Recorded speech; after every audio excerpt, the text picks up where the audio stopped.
but this does not affect its non-legislative functions.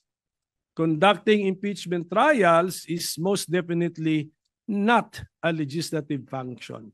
In fact, the section in the Constitution which speaks of impeachment is found in Article 11 under the title Accountability of Public Officers, and not under Article 6, which is titled the Legislative Department. The conduct of impeachment trials, therefore, should not be affected by the final adjournment of the legislative session. Furthermore, we can use the analogy of the court system. Under the 1987 Constitution, the Senate is the impeachment court. The Senate in impeachment cases is more like a judicial body than a legislative one. Just like a court, the workload, caseload, or docket of the Senate as the impeachment court will not and should not be affected by a change in membership. We can see this principle in action in all our courts and electoral tribunals, where their case dockets do not change and are not reduced or reset to zero whenever there are changes in the court's membership. Likewise, it is well settled that jurisdiction once acquired is not lost but continues until the case is terminated, and hopefully terminated to its logical end. Hence, it is my humble opinion that the trial of the current impeachment case, now pending before the Senate of the 19th Congress, can cross over or continue from the 19th Congress to the 20th Congress. The impeachment docket of the Senate Impeachment Court continues and remains to be the same. So thank you very much, Mr. President, my dear colleagues, for your time and attention. Thank you, Senator Coco Pimentel, our distinguished Minority Floor Leader. Although that was only a manifestation, I am willing to entertain questions. Should there be any questions, Mr. President? Just two quick questions with the permission of this body. With the permission of the Honorable Pimentel, the gentleman may proceed. Mr. President, kanina po narinig ko yung historical antecedents ng binanggit, Your Honor, Senator Pimentel. Would the good gentleman agree that the reason why the position of constitutionalists, textualists for that matter, on this issue is that the Constitution is silent as to the word carry over, crossover, continue. Meron po ba nakalagay sa Constitution, sa Saligang Batas ng Pilipinas, 1935, 1973, 1987 na carry over? Mr. President, I will respond directly to the question. Wala pong nakasulat doon that it shall carry over, pero binanggit ko sa aking manifestation, wala talaga rin nakasulat doon that it cannot cross over. So in effect, let us say textually, both positions are not even mentioned or entertained in the Constitution. Mr. President, sang-ayon po kaya ang ating ginagalang na minority leader na kaya dahil walang carry over notion ay dahil malaki po ang pagkakaiba. There's a big difference between the 1987 Constitution and the 1935 Constitution, which was patterned after the United States Constitution. And I would like to have this placed on the records, Mr. President. Sa US Constitution, 100 po ang senador at nag-i-election po every 2 years ng 33 senators. Ang naiiwan pong senador sa Estados Unidos pag nag-ieleksyon ay 67. Because 67 plus 33 is 100. 67 is sufficient to comply with the provision of the US Constitution to convict in an impeachment case. Dahil 2/3 po yun ay 66. May sobra pang isa. Sa atin pong saligang batas noong 1935, kung inyo pong susuriin, ang atin pong senador na bumubuo rin ng impeachment court ay 24. Subalit, Mr. President, in the 1935 Constitution, ang eleksyon po natin ay 8, 8, 8. Tuwing mag-i-eleksyon ng senador, ang i-elect na senador kasama sa mga kongresista ay 8 senador lamang. Ang may iwan po ay 16. And 16 is 2/3. Enough to have a quorum as well as to convict or to acquit. In our present constitutional scheme, 1987 Constitution, we also have 24 senators, but we conduct elections every 3 years for 12 senators. Meaning to say, Mr. President, yung may iwang kalahati na 12 is not sufficient to constitute a quorum, dahil 12, dapat 13, much more convict. Because to convict, you need 16 senators, Mr. President. Is it now the proposition of the good minority leader that the constitutional spirit as enshrined in the 1935 Constitution, the same as the spirit prevailing, although it is not as admitted by the good minority leader, textually enshrined, the same as the 1935? Ibig sabihin po ba yung 12 ay may quorum? Yung 12 ay may pwedeng maging 2/3 to allow your notion that we can carry over at yung mga yung sikat nga yung salita maitawid. Tama po ba yun, Mr. President? Ako, Mr. President, yung 2/3 kasi is actually that was probably just the decision of the framers of the Constitution. They could have made it 1+1. They could have made it 3/4. So it's maybe by accident that 2/3 is equal to 8 + 8 is 16 is 2/3 of 24. But I do not think that was really the point, Mr. President. But at any rate, we have to live with the 1987 Constitution. So we look at the 1987 Constitution. And looking at the 1987 Constitution, the Senate is the impeachment court, not because it is the Senate created under Article 6, because it was recognized to be the court under Article 11. The framers could have chosen another body to be the court. That is theoretically possible. But it chose the Senate, not as a legislative body, but as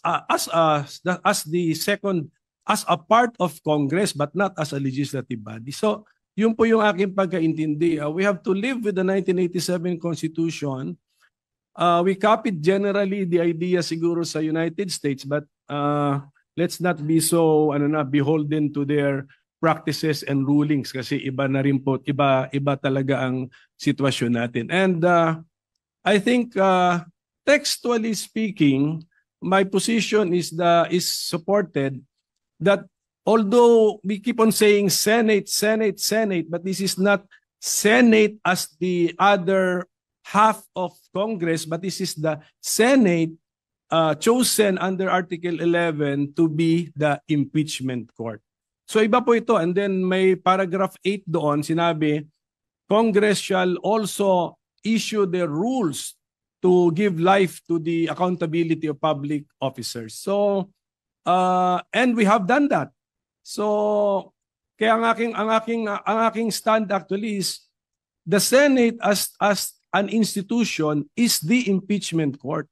So the member judges can change, but just like as a division of the Supreme Court, division of the Sandigan Bayan and the CA, if they change their members, yung docket nila or caseload nila tuloy pa rin. They have to decide the cases and bring the cases to their logical conclusion. So that is my simplified position, Mr. President. So one last question, Mr. President, if the good gentleman would accede. Ang ibig sabihin po nito, Mr. President, is that the Senate now, under the 19th Congress, is empowered, is authorized to confer a jurisdiction to another Senate, which would be forthcoming, the Senate of the 20th Congress. So, allowed po ba tayo under the Constitution to transfer pending business, or should it follow likewise, using your logic, the traditional norm of having it refiled and reset starting from zero? Similar to the bills. Yes, yun na nga. So, ang ibig ko sabihin, Mr. President, what would prevent the 19th Congress from passing on the impeachment case, not just to the 20th Congress, but to the 21st Congress? And I implore the good minority leader that all the provisions mentioned a while ago, which are correct, should likewise be read together with the constitutional provision that there should be only one impeachment case filed per year against the same respondent, Mr. President. Alam nyo ba, Mr. President, na yung rule na yung legislative workload natin ay magre-reset kada pag may bagong kongreso? Alam nyo ba na wala sa Constitution yun? Nasa rules natin yun. Oh. Ang rules natin, promulgated natin because of the power given to us by the Constitution. But the Constitution does not specify that. Actually, we could have written na yung pumasa na ng third reading, itrato natin na third reading na rin. We could do that, but we did not do it. So policy lang po yun na reset natin as far as legislative workload is concerned. Pagdating naman sa impeachment judicial workload of the Senate as an impeachment court, I propose, or I give the interpretation that the caseload remains. Ang nagbago lang are the member judges. Just like I think we can easily envision sa Supreme Court, nagbabago, divisions ng CA, divisions ng Sandigan Bayan, but the caseload remains. So I think we can mentally separate the two, kasi Article 6 yung legislative workload, Article 11 yung impeachment workload. So that would be my response, Mr. President. But Mr. President, would not that prevent the other part of the two-step process? Two-step process, because filed by the lower house, prosecutors, received by the Senate, the trial jurors, the trial judges. Would not that prevent the other part of the two-leg process from initiating another complaint, because there is now a case pending which you say should be continuing? If the majority leader will allow me not to respond, but yes, because his question is very loaded and provides the hint of what can happen in the future. Mr. President, I've taken too much time of this body. I would relish interpolating the good minority leader even for 5 hours on this topic alone. But again, Mr. President, siguro mahabang-mahaba na po ito. I stick again to my previous manifestation that if we will not be able to conclude whether acquittal or conviction, the present impeachment case against Vice President Sara Duterte before the lapse of the 19th Congress, the same is functionally dismissed or deemed de facto dismissed, Mr. President. Yun lamang po, Mr. President, at ako po ay nagpapasalamat sa sa ating minority leader. Thank you, Senator Tolentino. Briefly, Senator Pimentel. Mr. President, while I still have the floor, can I request for some information from the Senate President, especially regarding the impeachment calendar that The is gentleman may issued, proceed. because you issued the first impeachment calendar was issued by the Senate President when we were already on break. I mean, Mr. President, tama po yun, di ba? That is Debra? correct. So, Mr. President, may we know when His Honor issued the first legislative calendar, impeachment calendar, which fixed June 2 as the time for receiving the House prosecutors, may we know the basis of the authority of the Senate President when he issued the first impeachment calendar, Mr. President? Article 1 of the impeachment rules, which says that the Senate President can set the date for the presentation of the articles of impeachment. Mention was made specifically of the Senate President. And also we were on recess. So the Senate President at that time, Your Honor, issued a suggested calendar of activities. I was very clear when I stated that. Subject to plenary approval when we resume, because you were already on recess at that time. The second notice sent by this representation was made also while we were on recess. And I also stated that it was subject to plenary approval and or reversal, as the case may be, given the load that we need to take up after the LEDAC meeting. So, yes, Mr. President, I noticed that no one from the majority was complaining about the original or initial impeachment calendar issued by the Senate President. So we were all looking forward to the date where there should be some action on the impeachment, which is Yes. June 2. Supposedly, So, yes. Yes, supposed to be. Kaninang 4 o'clock yung the prosecutors from the House of Representatives should have appeared before us to read the articles of impeachment. But then this was changed. So from June 2, changed by the Senate President also, now June 11. it's June 11 at 4 p.m. So if the authority used to issue the original calendar was based on the fact that we were on break, now that we are not on break, could not have the Senate President waited for 3 p.m. and then we discussed moving the June 2 4 p.m. to June 11 4 p.m.? Because, Your Honor, notice had to be given to the House with respect to the proposed change in schedule. And we could not decide on moving it after the House members are already here Yeah. in the Senate. That was the reason behind it. Your- That was His Honor's judgment call, Mr. President. Yes, Mr. President. Yes, Your Honor. Just on another matter, Mr. President, yung appearance ba ng House prosecutors ay nasa Senate impeachment rules or you just took this from American practice, Mr. President? It is not in the rules. That was lifted from American practice, because what was done before was that the majority leader, Yes. the Senate majority leader, was the one that read the articles of impeachment that was referred to the Committee on Rules that triggered the convening of the impeachment court. When we researched on it, we thought it was more proper, given that we should have no part in it, in the impeachment trial, in the prosecution of the impeachment case, that the prosecutors should themselves read the articles of impeachment, as is the practice in the United States, where we lifted most of our impeachment rules. So it's an innovation. But although had we done it, hindi naman, I don't think it would be fatal or make the proceedings infirm. So it's just not, to use the term of the majority leader, textually required under the existing Senate impeachment rules. Hindi pa ba? No, what was required by our rules, if at all, was the referral of the impeachment complaint in plenary.